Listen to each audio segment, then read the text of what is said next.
is Jim Fetzer in Madison, Wisconsin, with Giuseppe Vaffangiulo from the District of Criminals and David Scorpio from the exotic land of Ecuador. We have some stories for you that you need to know.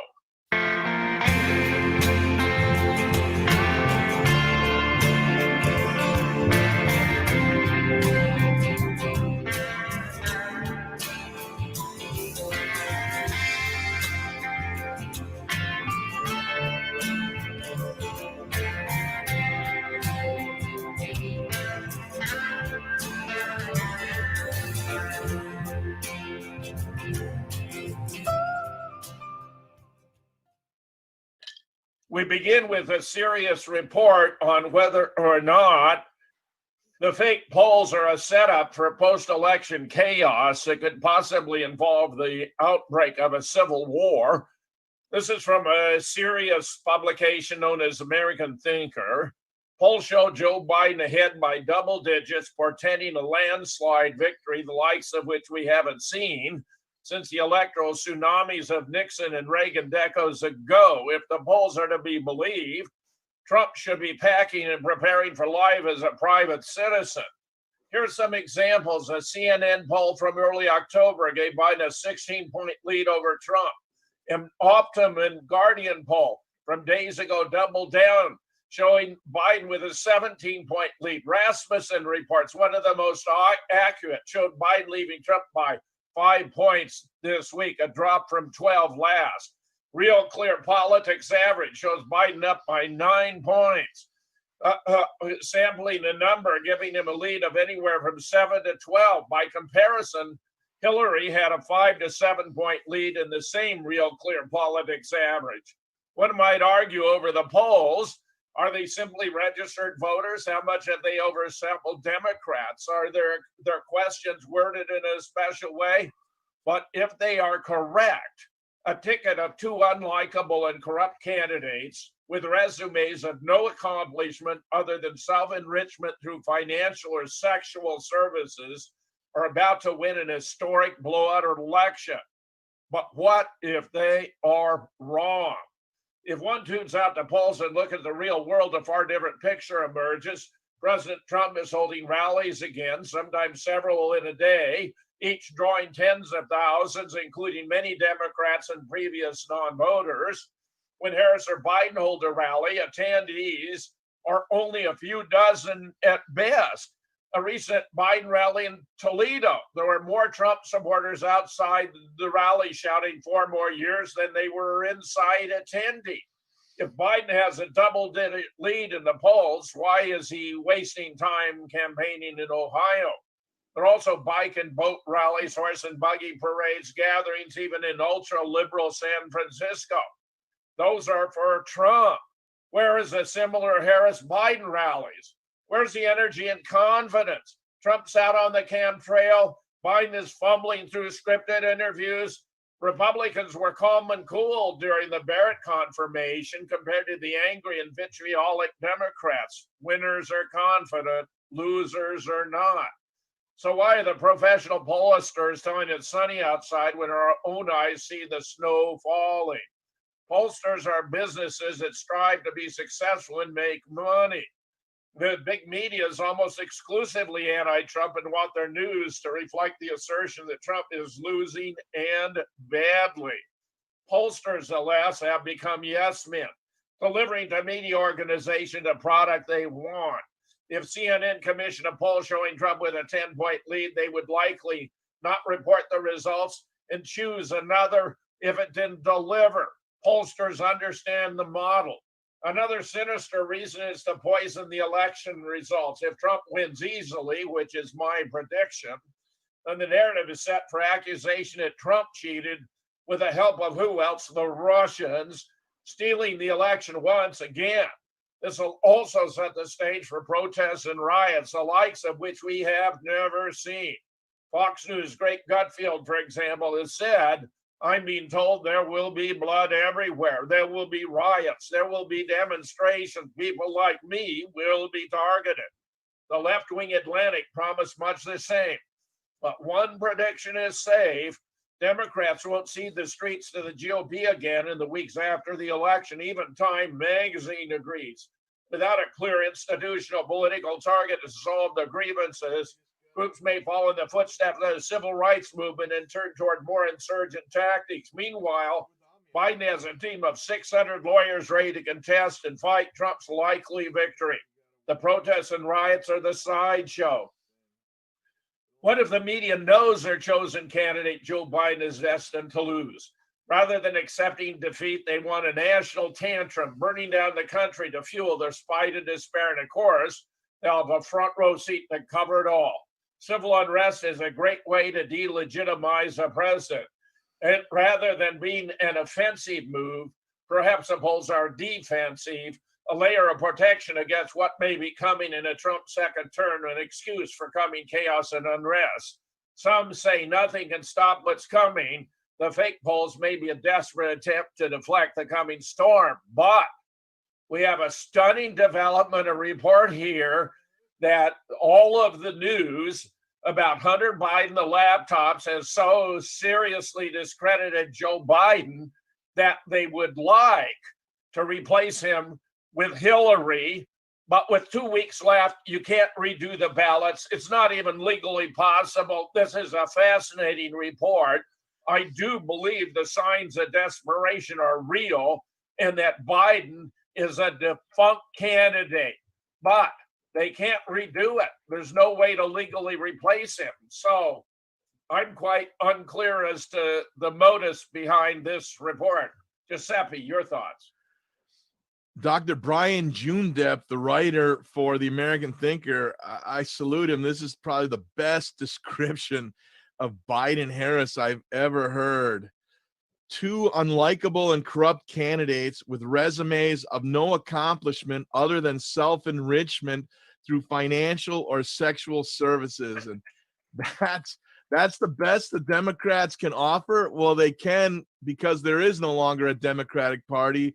There's now a globalist, traitorous party using that name that's being controlled by the vile traitor Georgi Schwartz, the Hungarian Jew who sold out his fellow Jews to the Nazis in World War II. His new name, George Soros. And so I'm really concerned that they will try and steal the election with this mail-in balloting fiasco, which is just going to be insanity on steroids. And so, yeah, it's bad. It's going to be very bad. What you said, you're right about that being the most deft and penetrating description in one single sentence of what we're up against. And also, I want to emphasize your implicit point. The Democratic Party is no longer an American party. It's a globalist party representing the oligarchs, and that they are doing massive damage to the United States with no sincere interest in the well-being of the American people. Scorpio, your thoughts? Well, the thing that really sticks out in my mind from that article is the fact that Biden has 600 lawyers ready to challenge the result of the election. That is stunning. 600 lawyers. What are they all going to do? I mean, they must have a serious plan of attack ready to go if somehow the votes don't turn out the way they want. I think what they're going to do is just keep making new votes and counting new votes until they win. They've done it in several other elections, so we'll just have to see. And like you said, there's no way they can replace Joe Biden with Hillary. They've been spreading these rumors about Hillary being the nominee for 2 years, and none of it's materialized. I think she's kryptonite now, and like you said, it's just simply too late. And I think if Trump does somehow come out on top, they're going to do all they can to delegitimize the election and say it was racist and they kept minorities from voting and they kept homosexuals from voting, something like that. It's going to be a real fiasco, no question about it. Well, let me just say, I think that the Biden, the revelations from Hunters has just put the quietus to the Biden campaign. I think this is a really good reason to reinforce my prediction that it could be such a landslide takes all 50 states. I think Biden has no credibility. He is so corrupt.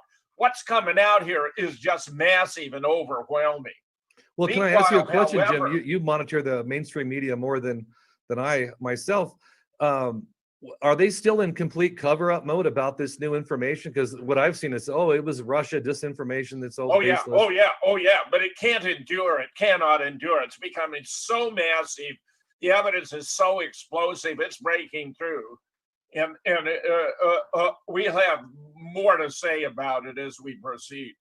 Meanwhile, the media knows Biden's on track to lose this election, hence their ridiculous narrative. I think this is the real theme here.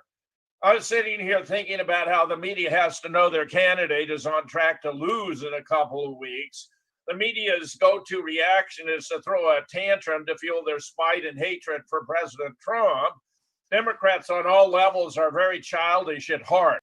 It's like a younger sibling being insanely jealous of the other's success and trashing his or her bedroom for retaliation. But people behind the past 8 months of violence are preparing to burn, loot, murder, and turn our country upside down.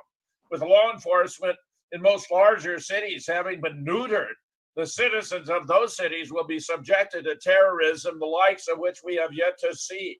There's no denying the Democrats have failed miserably to comply with any of the founding principles of our nation, are in a state of sedition and rebellion to the duly elected government of the United States. Nothing has changed since Trump surprised the Washington media elites in 2016. The same lousy propaganda passing as polling is still being dumped on the American people today. Again, no difference from then. Since the DNC has become so docile and stupid, they failed because they violated the first rule of propaganda. Do not believe your own propaganda.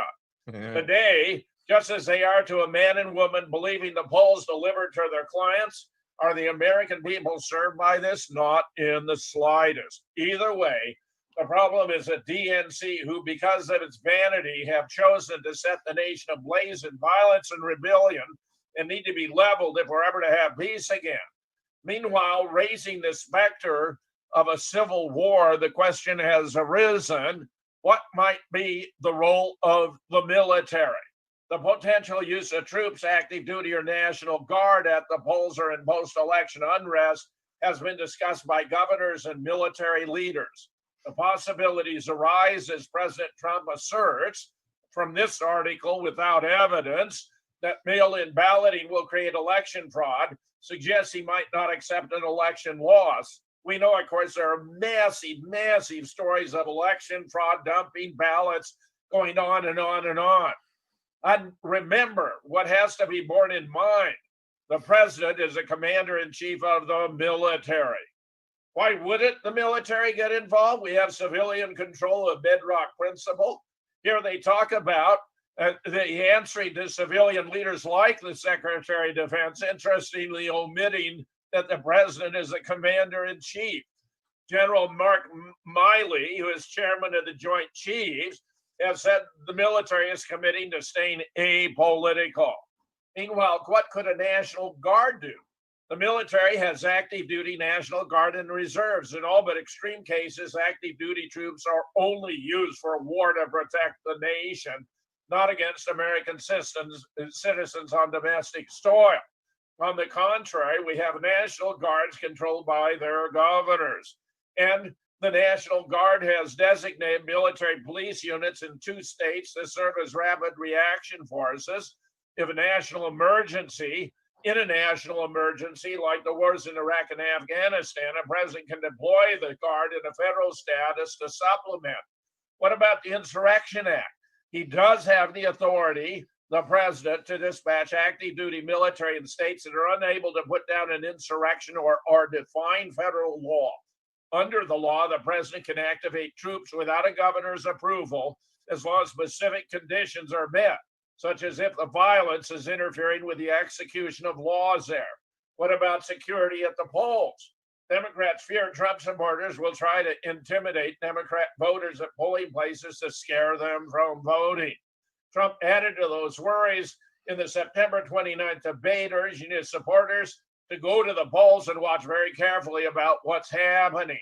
Several state leaders, including Governor Cuomo of New York, have raised the possibility of using guard troops for security at the polls. Meanwhile, J. Kirk Webby and William Benny, whom I regard as a national hero, report we are now in a civil war with regard to the Hunter Biden censorship. In impressive availability with former senior NSA analyst J. Kirk Webby and William Benny, the NSA's former technical director, Webby led off by describing the media and social media censorship of the Hunter-Joe Biden corruption scale as demonstrating we are now in a civil war. The unprecedented censorship of the president, his press secretary, members of Congress, fourth largest newspaper in the U.S., which would be the New York Post, was an in-your-face declaration of intent by the Washington Silicon Valley elites. They intend to attempt to steal this election and defeat Donald Trump, taking the Constitution of the U.S. out with the president. These are serious reports coming from experts of unquestionable authority in addressing these issues. Giuseppe, your thoughts?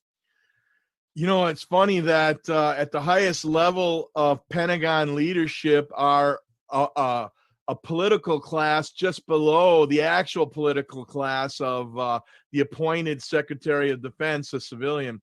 And they're called by the real soldiers and military personnel the perfumed princes of the Pentagon, because they never get their hands dirty. They never do anything other than serve their political masters. And the reason the Pentagon wants to stay apolitical is because the actual real military personnel swear an oath of loyalty to the Constitution and to the Republic.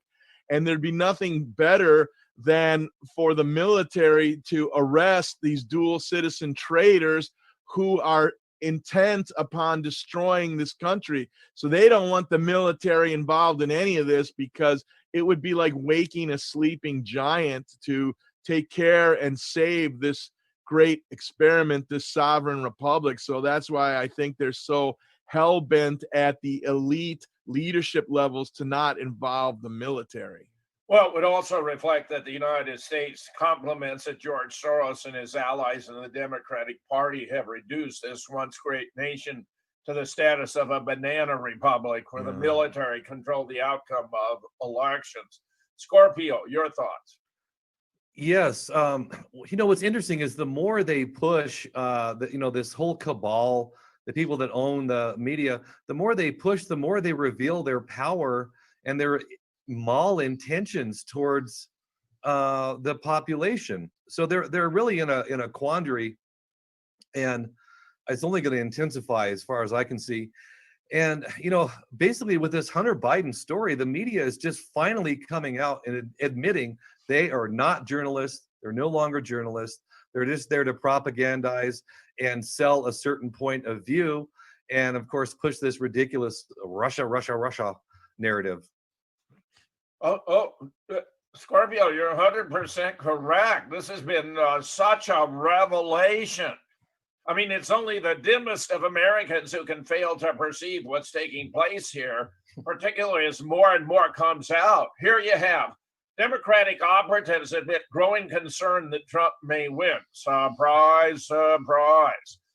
There are more known unknowns than we've had at any point. Tom Boehner, CEO of the Democrat data firm Target Smart, told Politico, the instruments we have to gauge this race, the polling, our predictive models. The problem is all those tools are built around quote unquote normal elections, and this is anything but. During a recent conference call with Democratic Party state chairs, Bonner said, despite the seemingly positive electoral landscape for Biden, even a small variation in turnout projections could impact the outcome. A big unknown is the impact of voter turnout.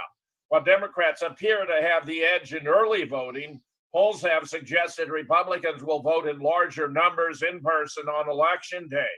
According to a report from the Washington Examiner, however, the GOP is keeping pace in mail-in and early voting in 3 key states, despite polls showing early voting should clearly favor Joe Biden. In Michigan, as of Wednesday, over 1 million ballots have been returned, 40% from registered Democrats, the same from registered Republicans. In Wisconsin, 40% of the 711,000 plus ballots have been from Democrats, while 38% from Republicans. The GOP actually leads in Ohio with 45% of 475,000 early ballots compared to 43 from registered Democrats. But I must say, what they're ignoring is the number of Democrats who are going to vote Republican. That's a gross blunder on their part. One major red flag for Democrats is Trump's advantage in new voter registrations. Republicans have been outperforming new voter registrations in key states compared to previous presidential election years. The Biden campaign lost significant ground by not doing door-to-door knocking to register because of the pandemic. I have a friend here deeply involved in polling who has been telling me this for months. Republicans have also closed the gap with Democrats on party affiliation. 28% of voters in September identified as Republican, 27% as Democrats. 4 years ago, it was 32 versus 27. Last week, the Biden campaign warned the election was far closer than suggested by the polls. Meanwhile, another poll, a national poll, shows Biden with 48%, Trump 46%, but Biden is leaking Democrat support. Here you have the new poll, Biden 48, Trump 46, a couple of other lesser candidates splitting a few. Since launching the 2020 presidential election tracking poll, Trump has gained 2.4 points. Biden has lost 3.8. Notice that's a 5.2 point flip. Biden's lead peaked at 8.6 in the October 13th, but Biden is leaking Democrat support. They also found Biden losing his edge among independent voters. He currently leads 45 to 41, but he once held a lead in the double digits. While a majority of blacks back Biden, his lead is smaller than Hillary's, where she had a 79-point advantage. He has a 79-point advantage to the former challenger's 85. I guarantee you that's not the way it's going to play out. It's going to be hugely different, hugely different. Ever since October, the momentum has seemingly moved in the president's direction. Their post-debate survey after the controversial September 29th debate showed a 3-point swing in the president's direction. More is going on. Tuesday's Real Clear Politics average showed Biden leading by 8.6 in the national vote. Survey coincides with a series of swing state polls showing the two candidates statistically tied. I tell you, this is coming from these polling sources. We know historically Trump has at least a 5% edge in terms of the polls by non-responsive or shy Trump voters. This is not good for Biden any way you cut it. Giuseppe. Jim, in a sane, partially rational world, the support of Joe Biden and Kamala Harris for the radical burn, loot, and murder Antifa, anarchists, and Bolsheviks would have Trump probably ahead by, double digits. But this is clown world where the globalists control the mass media, the globalists control the poll reporting, the globalists control the news sources. And so it's insane that Biden is not being punished. But if you just take a look at the classic barometers of evaluating which candidate's going to win, which is Trump is drawing thousands of people to his rally. Biden couldn't draw, 50 people if he wanted to. And what's really sad in this clown world is that Joe Biden in Thursday's debate could lose his energetic control and his facade would burn off, and you'd see Beelzebub, the demon, and 40% of the voter population with Trump derangement syndrome would still vote for Beelzebub. That's how insane these people are. I think you're right. Let me just add, and I'll mention this no doubt tomorrow during our commentary on the debate. The timing of these revelations about Hunter is exquisite, because they'll just be reaching the mainstream, just be reaching the mass of the American public before they cast their vote. I mean, they're doing their best to suppress it, but the tube is out of the toothpaste. They can't get it back, and it's going to be devastating. Scorpio. Yeah, the genie is out of the bottle for sure on this one. And it is kind of a classic October surprise in some ways, if you look at the timing of it, no question. And as Giuseppe was saying, the globalists control the media and all these other institutions. Of course, the other one that they control is education. And we've seen several generations of kids turned out from this Marxist indoctrination known as the public school system. And that's why you have all these clown world people that are insane. They've been fed garbage their entire lives by this awful school system. And I agree with your assessment of, the potential outcome of this election. I think the big unknown, though, is how much cheating are they able to enact? That's the part that is the unknown. And I know you've looked into, vote fraud and cheating in the past. So we'll just have to see how great that actually is. That's the big unknown as far as I can see it. And of course, Trump just the other day was warning about, Biden will turn the country into a socialist hellhole. So we really are in uncharted territory, and we'll just have to see how this plays out. Well, I think the greater threat is Biden would provide no resistance to the globalist plan to use the COVID-19 to take over the world, that he's a weakling, that he has no principles, that he has no courage, no integrity, no dedication to the well-being of America, which is why this election is so terribly, terribly important. Here's a somewhat surprising development. Survey finds President Trump has far more support from Muslim voters than Joe Biden. How fascinating is that? Muslims are supporting Trump over Biden by a large margin. Trump does what he says. Muslims abandon Biden, back the president.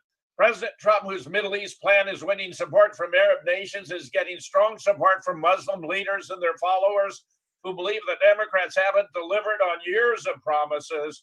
In a shocking turnaround, 61% of 109 Muslim leaders who represent 2 million voters plan to vote for Trump. That's an edge even over their 2012 vote for Barack Obama. The survey of the leaders was done by a Washington correspondent, a Turkish news site, suggesting that the Muslim leaders' support for Biden was only around 30%, a dramatic flip of the Muslim vote, which for years has sided with the Democrats. No one talks about Islamic terrorism in the U.S. anymore because Trump ended it.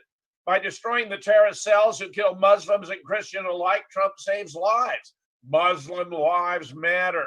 Trump is the most pro-Muslim country, has made America the most pro-Muslim country in history. How sensational is that? Meanwhile, the U.S. welcomes Russia's offer to extend a new START for a year. This is one of many overtures toward peace being made by the United States, as well as, of course, the peace agreements between Israel and Bahrain and Israel and the United Arab Emirates. A senior Trump official told the Wall Street Journal the U.S. and Russia are close to making a deal. We are very, very close to a deal. The new START would limit the number of warheads each side can have deployed at 1,550.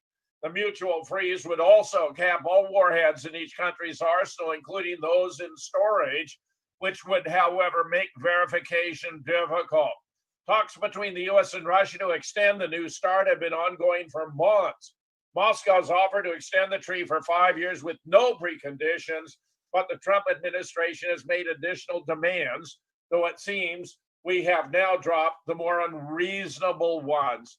I think this is another sign of the exquisite timing of Trump in dropping various developments during the month of October leading up to the election. This is all good news for the U.S. and for the world. Giuseppe, your thoughts? The Muslim shift to Trump is really intriguing. In that article, Washington correspondent Yavuz Adale shares his results, and he says it's about the trustworthy.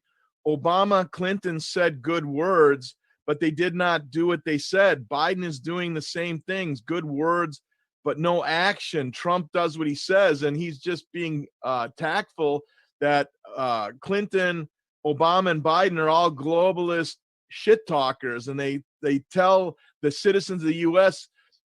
Platitudes, but then they serve their globalist masters, and especially Clinton, what he did to destroy the manufacturing base of this country with NAFTA and to destroy the real economy, and then the closeted pillow biter Obama and his hulking she-male wife. That guy I'm surprised that we don't see an utter shift by blacks to Trump, because Obama promised so many things and did nothing for the black population.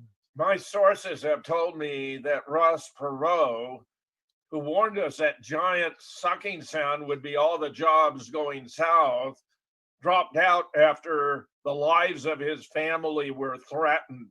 Right. And believe me, that's where we are in America today. This level of brutality and thuggery, this is typical of the Clinton people from the beginning. Right. Scorpio, your thoughts? That's a great point about Ross Perot. That's absolutely true. His son was threatened, as was Ross. And if you notice, after his last run, you don't hear a word from Ross Perot ever. It's amazing. Like, the guy just dropped off the public radar 100%. So I'm sure those threats were not only frightening, but also very real. And it does say a lot about where we are in America today. I totally agree. And, going to the Russia thing, it turns out that Trump's instincts towards Russia were correct at the very beginning. And of course, we've had, 4 years of Russia hysteria. And I think part of the reason is that Vladimir Putin is a nationalist, and he's positioned Russia to be in a very good place if things go sideways in this world. He's paid off almost all of the banker debt that Russia owed. They have great natural resources, including a lot of gas and petroleum. So Putin is seen as a threat. And if America did align with Russia, it would totally change the balance of everything in the world. And of course, I believe that these Democrats and the globalists want to unveil a Chinese system rather than a Russian-style system. Oh, Scorpio, I think you made wonderful points. And I believe post-election, you're going to see a renaissance in U.S.-Russia relations. That was always Trump's desire. You hit it exactly right. And I expect to see that happen once we get over these monstrous hurdles and objections that are being created artificially by the media and the corrupt Democrats and the globalists. Meanwhile, we'll be right back. I was simply astonished to have a story right here in the local Wisconsin State Journal about how the Madison community is planning to build tiny houses for the homeless. Well, take a look at this, because it may be your future. Remember, if the globalists prevail, they're declaring to enter their debt forgiveness program, you have to surrender all your private property and assets. That means you, too, would be among the homeless. This is what you can expect to be your future dwelling should they prevail. I can't think of a more imperative reason for voting for the one guy who can make it not happen, Donald Trump. Meanwhile, DOJ filed a long-awaited antitrust suit against Google. Many of us have been wondering when it would happen. The U.S. Justice Department in 11 states filed an antitrust lawsuit against Alphabet Incorporated's Google on Tuesday for breaking the law and using its market power to fend off rivals. This is the biggest antitrust case in a generation, comparable to the lawsuit against Microsoft in 1998 and against AT&T in 1974, which led to the breakup of the Bell system. Google, whose search engine is so ubiquitous that its name has become a verb, did not immediately respond to comment. The company had revenue of $162 billion in 2019, more than the nation of Hungary altogether. This is a very significant development. The department will allege that Google is maintaining its status as gatekeeper through the internet through an unlawful web of exclusionary and interlocking business agreements that shut out competitors. That Google uses billions of dollars collected from advertisements to pay mobile phone manufacturers, carrier, and browsers like Apple and corporate Safari to maintain Google as their preset default search engine. The upshot is Google has pole position in search on hundreds of millions of American devices with little opportunity for any competitor to make inroads. Breitbart previously reported Justice Department's been planning to bring this suit for some time. The recent filing comes after Attorney General Barr reportedly overruled lawyers who said they needed more time. Good for Barr. This is the right thing to do. Meanwhile, a Google whistleblower is telling Veritas the search engine is queuing results to benefit Democrats.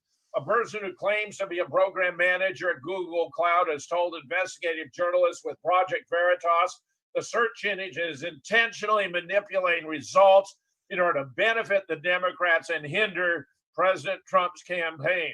I have no doubt about this, no doubt whatsoever.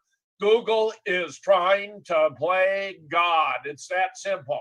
When asked if Google favors one party over another, the source, the wind is blowing toward Democrats because GOP equals Trump and Trump equals GOP. Everybody hates it. Even though GOP may have good traits, no one wants to acknowledge them. So the wind is blowing toward the Democrats. Remember when Google had that meeting in 2016 after Trump won and vowed to never let it happen again? Have you tried finding anything on Google in the last 2 years that doesn't amplify Democrat talking points? Oh, but there's no bias. We're nonpartisan. Oh, yeah. Okay. Right. He also slammed big tech for playing God and taking away freedom of speech on both sides. He emphasized, like if it was fraud, it doesn't matter, but for Trump or Melania, it matters. Trump says something, misinformation. You're going to delete that because it's legal under whatever pretext. And if a Democratic leader says it, you're going to leave it. When Trump won the first time, people were crying in the corridors of Google. There were protests, there were marches, there were group therapy sessions by employees organized by the Human Resources Department. I guess that's one of the reasons I feel suffocated at Google, because on one side you have this unprofessional attitude, on the other this ultra leftist attitude. Your entire existence is questioned. Very significant and telling. Giuseppe, your thoughts? Jim, I think it's woefully inadequate and pathetically not enough. Google, YouTube, Facebook, Twitter, and Amazon actively censor at a Bolshevik level that would make Joseph Stalin proud. Why haven't they already been nationalized? It's criminal that they have wiped out the free speech rights of tens of thousands, if not hundreds of thousands, of citizen journalists, of authors, of video makers, wiped away. It's ridiculous. That's a nothing burger to me. It's a joke. We should be nationalizing these companies and removing their power of censorship. End of story.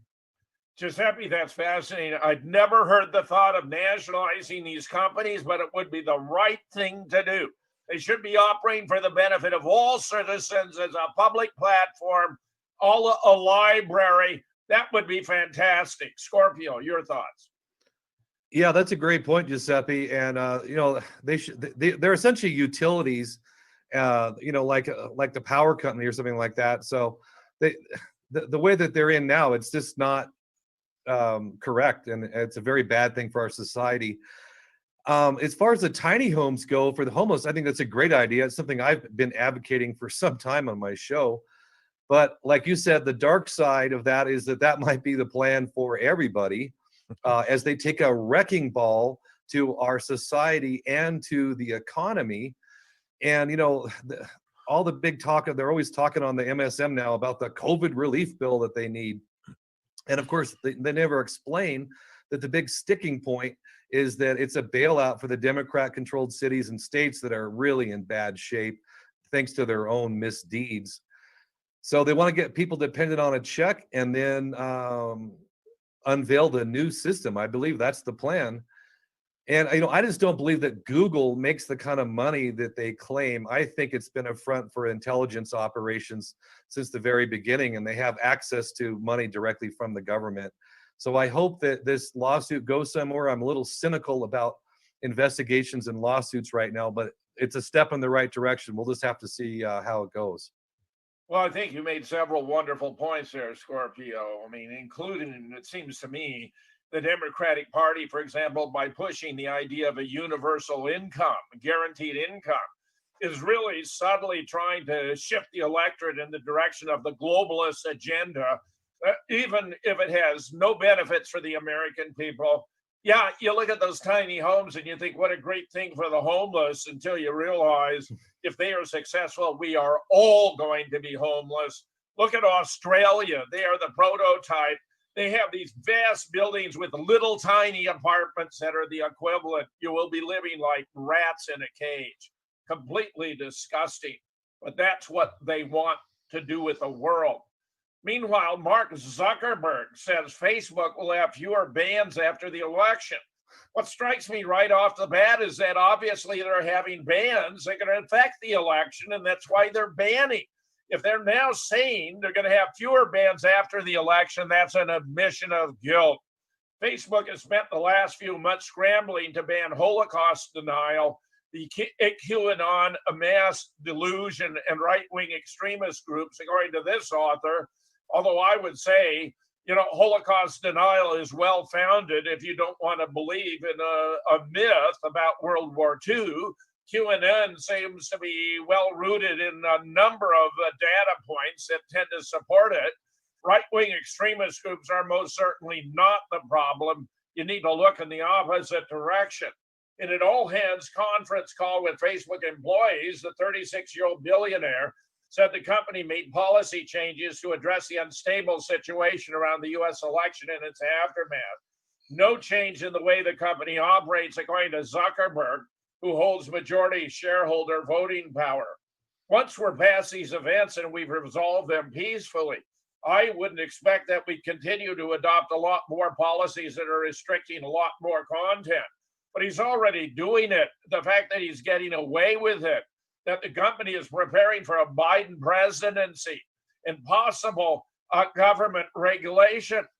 Zuckerberg's comments are an indication that new rules are only stopgap measures. The 3 billion who use at least one Facebook-owned product should not expect more rule changes after the election, he said, seemingly contradicting himself. The basic answer is this does not reflect a shift in our underlying philosophy or strong support for free expression. That's ridiculous. What it reflects is, in our view, an increased risk of violence and unrest, especially around the election, and an increased risk of physically harm. Well, the best way to prevent that is allow everyone to speak their piece, everyone to sort it out for themselves. The social network has even created new policies to address what they call health misinformation. But of course, it's all just to promote the point of view they want to privilege. Meanwhile, Twitter CEO Dorsey responds to Biden blockgate as unacceptable. Unless you've been hiding under a rock all day, says Zero Hedge, you'll know that Twitter and Facebook has been escalating their censorship of a shocking New York Post story showing emails to and from Hunter Biden that clearly contradict Joe Biden's claims he never discussed business with his son. The authenticity of the content, interestingly enough, has not been denied by the Biden campaign. The possibility of an off-the-book meeting between the VP and the Ukrainian executive was not denied, and indeed appears to be exactly what happened. Several GOP lawmakers got officially involved, including Representative Jim Jordan, a good man, who's issued his own letter to Facebook demanding an explanation for why it decided to censor the Hunter Biden story. Facebook reiterated its warning that U.S. foreign adversaries, including Russia, where have we heard that before, might seek to trick journalists into amplifying hacked or inaccurate content they want to spread instead of ahead of an election. Nathaniel Gleicher, Facebook's head of security policy, issued this warning again on Friday, given this morning's news cycle. Our communication around our actions on the New York Post article was not great, said the chief executive officer, and blocking URL sharing via tweet and DM with zero context as to why we're blocking unacceptable. Twitter safety. We want to provide as much clarity around the actions we've taken with respect to 2 New York Post articles that were first tweeted this morning. Meanwhile, I myself went to tweet the major story we reported yesterday, to wit that world leaders are planning new lockdowns to introduce the World Debt Reset Program, which includes universal basic income and vaccination requirements, only to be rebuffed by Google. There was a warning that appeared at the bottom, but too briefly for me to capture it, too briefly, telling me that this was harmful content and therefore being blocked. How disgusting is that? Giuseppe, your thoughts? Jim, in Facebook, in the private messenger, a private message between a handful of people, I have been censored repeatedly trying to send links privately. Their AI immediately shuts it down.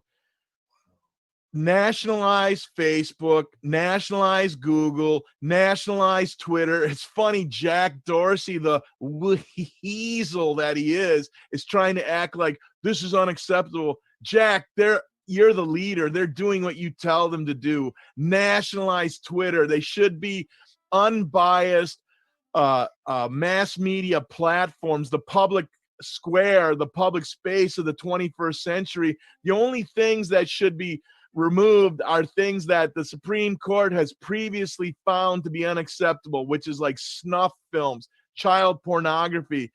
Everything else, they should have no say. Nationalize those weasels now. Giuseppe, you're spot on. You're absolutely spot on. Nationalize them. Turn any revenue over to the government, a new source, alleviate the taxpayer burden, because this is to benefit all the people. This is the new commons, exactly as you're suggesting. You are spot on. Yep. Scorpio, your thoughts? Yeah, that's a great point, Giuseppe. Again, nationalize all those. You're spot on. And they have to be neutral platforms. Each person is responsible for what they put up. As long as it's not illegal, hey, it's your business, whatever you want to say. That's what a free society is all about. And one of your articles that you're reading from, Jim, mentioned the need for censorship because of Holocaust deniers, which is just this smear. It's a canard, and it's like climate denier. It's the same thing. And it's because they know that if the evidence is really examined in a rational way and really looked at carefully, it won't stand up to scrutiny. And it's like you were saying earlier, this plan that they have for the average person, this globalist plan isn't going to benefit the average person in any way. So they have to control the narrative. They have to trick people into buying something that doesn't actually benefit them. That's why this rush for censorship.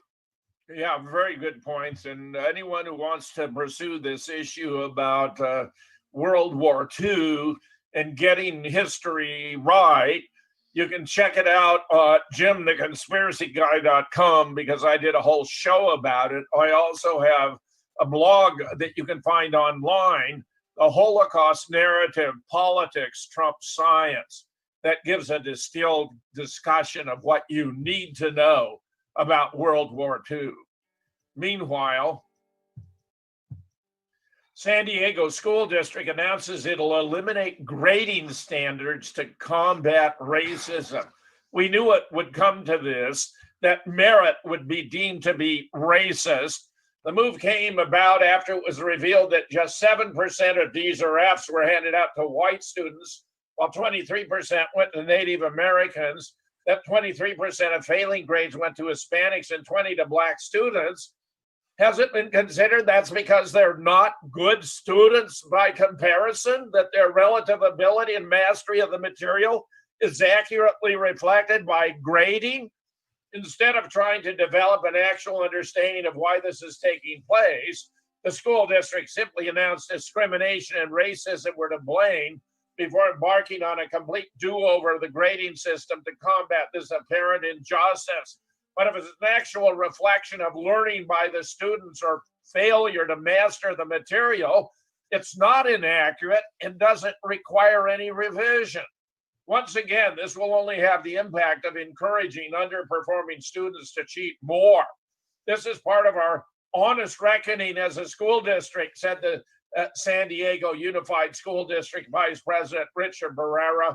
If we're actually going to be an anti-racist school district, we have to confront practices like this that have gone on for years and years, namely rewarding students on the basis of their actual educational attainments. Unbelievable.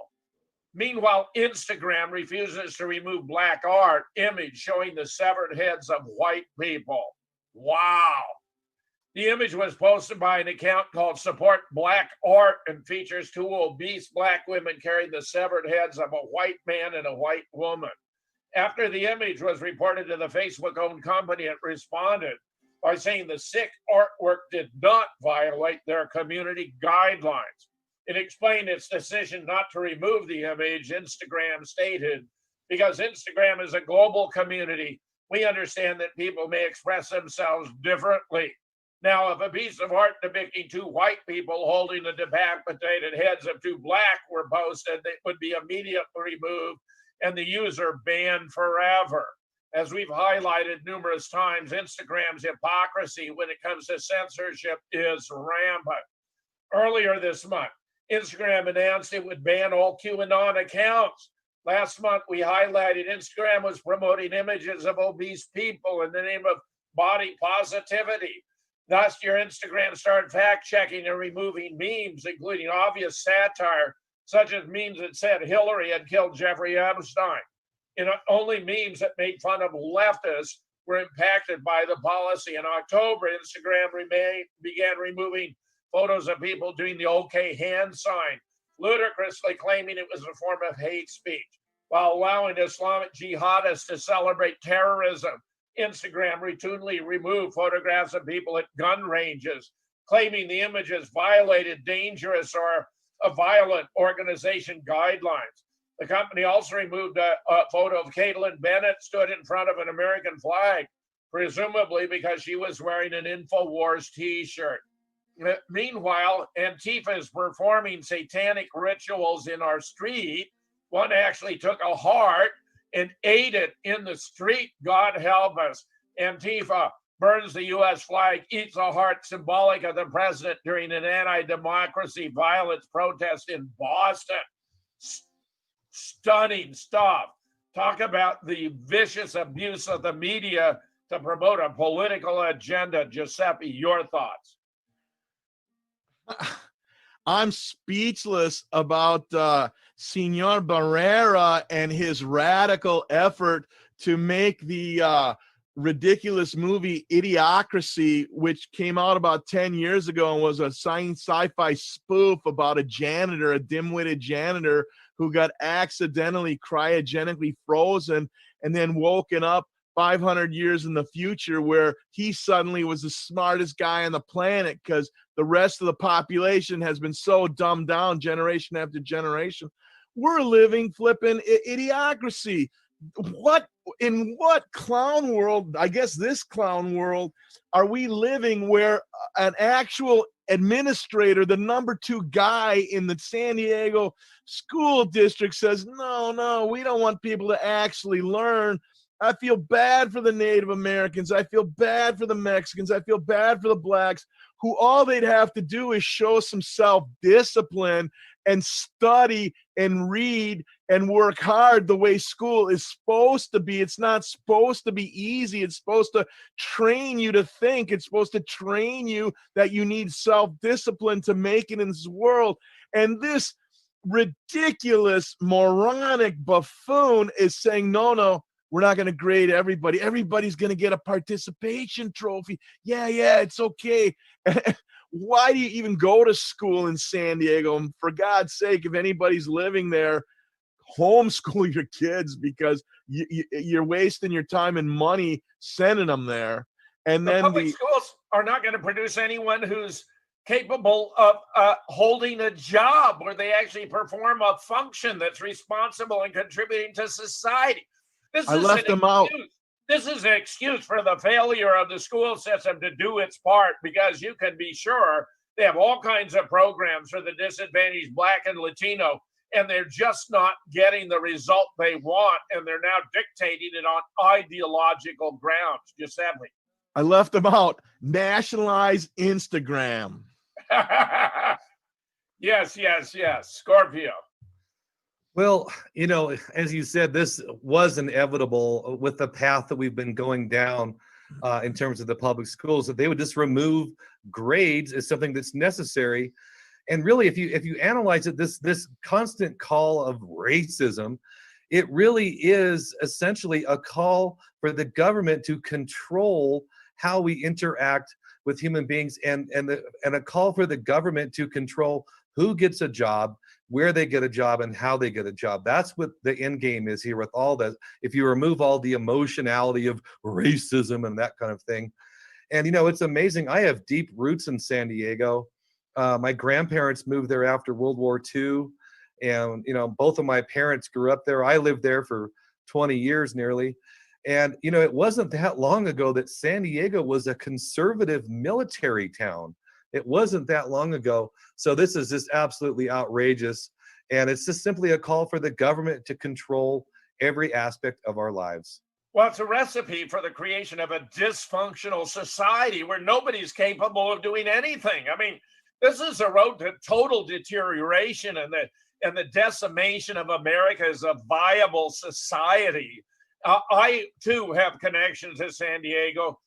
From 64 to 66, I was stationed there as a Marine Corps officer. I was a series commander with 15 DIs and 300 recruits under my command going through the training cycle, residing in Ocean Beach. My son, Brett, was born in San Diego. The second year, I was moved up to regimental headquarters to revise the training system so that instead of training 8,000 recruits in 11 weeks, we could train 11,000 recruits in 8 weeks. Because of the demands of the war, I was there to see it working at full efficiency, but later, of course, had misgivings because I believe that war was another the United States should have never fought.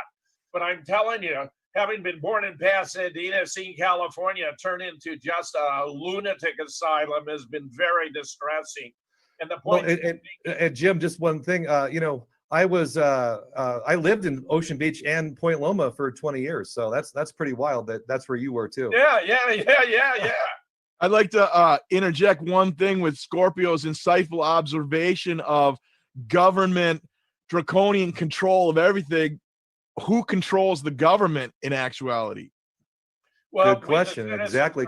And Giuseppe very aptly brought up Idiocracy, and of course Idiocracy was supposed to be satire, not a how-to manual to destroy society. I think you guys are both right. I mean, this is where we're headed. We're just going to be the dumbest population on earth and easily controlled, and maybe we won't even deserve those little cubicles they're going to have reserved for us. Giuseppe, I see you have another thought.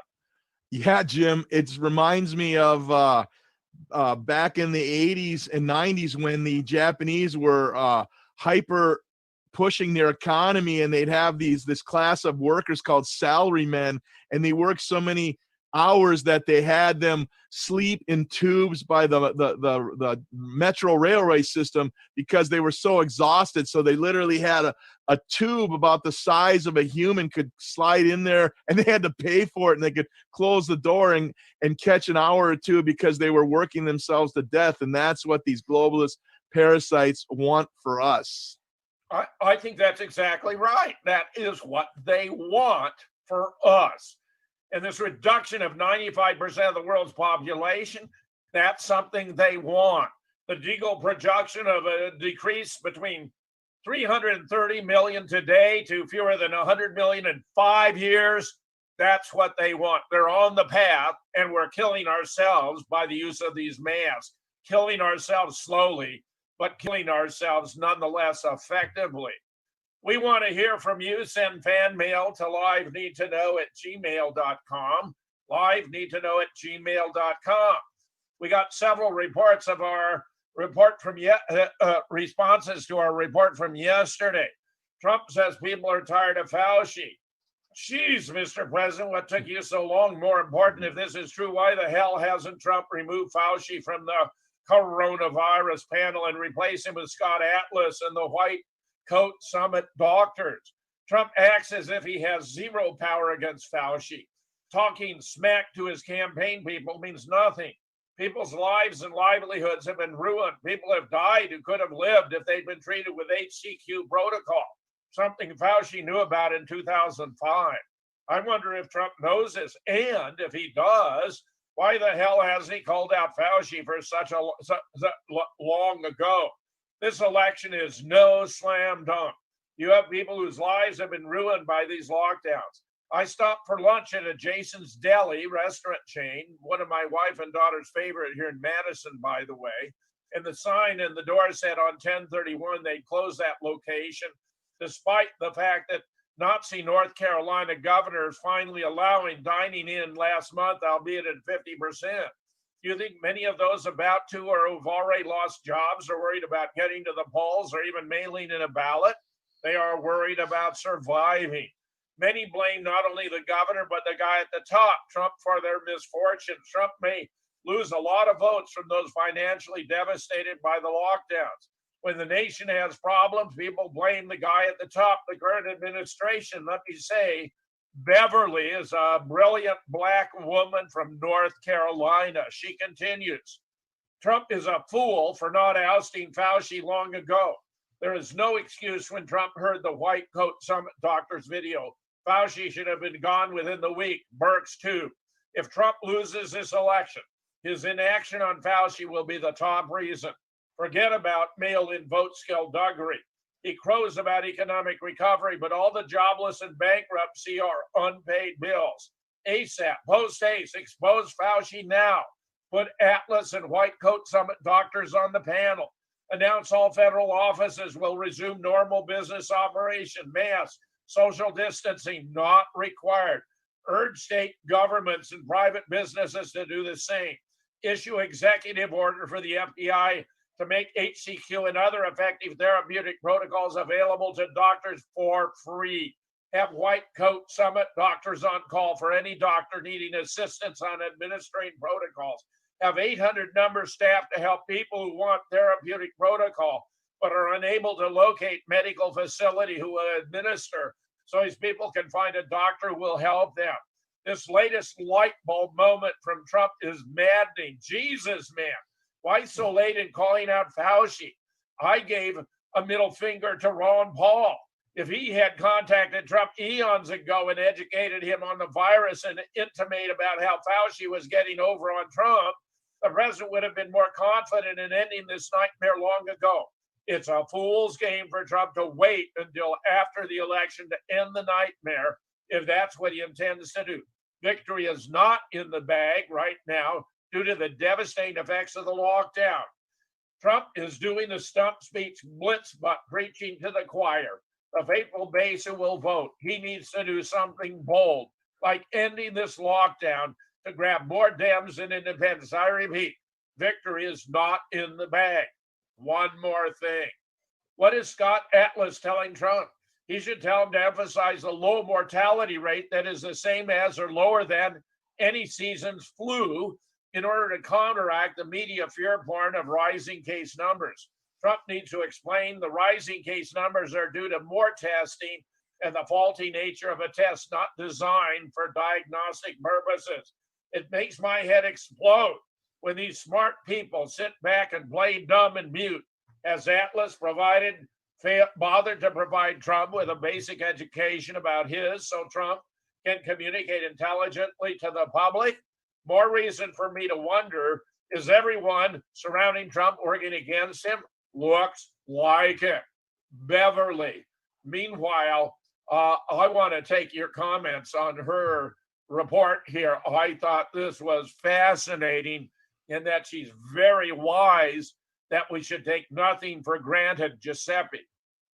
Well, as I grade Beverly's paper, I would say that she is spot on, brilliant, insightful. Just one minor error that Governor Cooper is no Nazi. He's a Zionist, globalist, dual citizen, Jewish traitor who is oppressing the good people of North Carolina. He is no, you are no Nazi, Senator. You are a Zionist, and so, or governor rather. It's so that other than that, she is spot on. And the other peculiar thing I've been thinking about regarding Trump is he didn't have the novel coronavirus a week or two ago. You don't recover from that quickly. That's a SARS derivative that lingers for months. I had SARS in 2018. So did my wife. And I'll tell you, I didn't know if I was ever going to recover. I was hitting it with every natural protocol I had, and you think it was gone, and boom, a week later, here it comes again. Finally did a pretty radical combination, including oregano oil and tons of garlic Allison, and finally beat it. But so Trump is playing a strange game here, and hopefully he at least wins the election. So, Scorpio, your thoughts? I thought that was a great correction that Giuseppe made, a very important distinction. You know, the word Nazi is just tossed around way too much, and it's not even used correctly. Right. People just use it as a boogeyman to express something that they don't like. And, you know, another word that's tossed around too loosely is hero. You hear it used way too much, but, you know, these frontline doctors, especially in the second video that I just saw the other day, those people are real heroes. They put their real names out there. They're putting their careers on the line, their doctor's licenses on the line, and even their physical safety on the line. Those are real heroes, and it's something that we need more of. People just keep speaking out against this absolute fraud. And, you know, the premise of her letter is why it took so long to denounce anything Fauci has said. That's a very good question. And I don't know that there's an easy answer to that. We don't know what kind of threats or coercion that Trump is having to work under. So it's difficult to say, but it does seem like almost everybody around Trump is actually an enemy, just waiting to stab him in the back.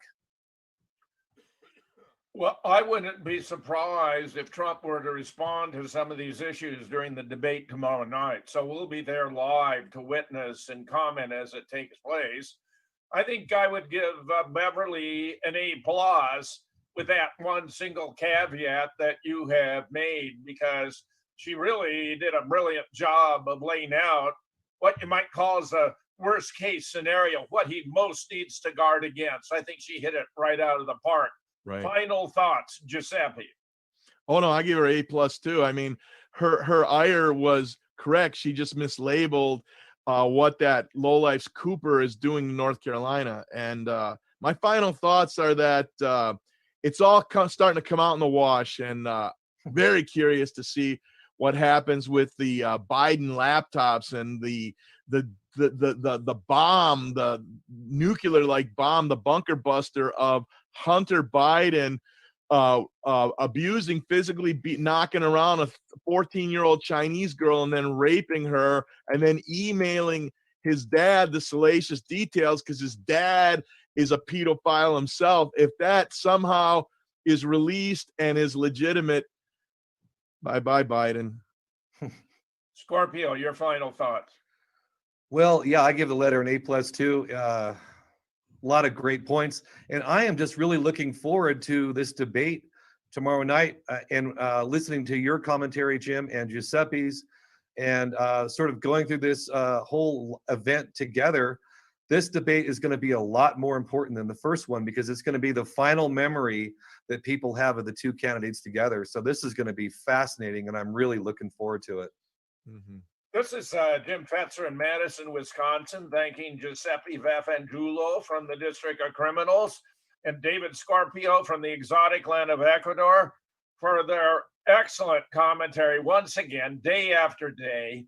Let me say, I believe the military will not need to play a role here, that the revelations about the Biden and his son and their scandals are so massive that, frankly, it's going to take a colossal stupidity for anyone to vote for Biden by the time of the election. The Democrats have totally forfeited. They ran the wrong guy with the wrong campaign, with the wrong message. They supported murder, looting, rioting, arson, didn't even seek to explain it away or deal with it during their convention, which I believe was the turning point, frankly, after the Republican. Many Democrats were calling into C-SPAN saying they were going to vote Republican, so many C-SPAN had to change from Democrat and Republican call lines to Biden and Trump to get any Biden support. It's only going to get worse. Giuseppe's just given the tip of the iceberg. We'll have much more to report for you tomorrow, what you need to know. Stand by. We're going to be here to cover live, the three of us, this fateful final debate tomorrow night. You don't want to miss. Thanks for watching. We'll see you then.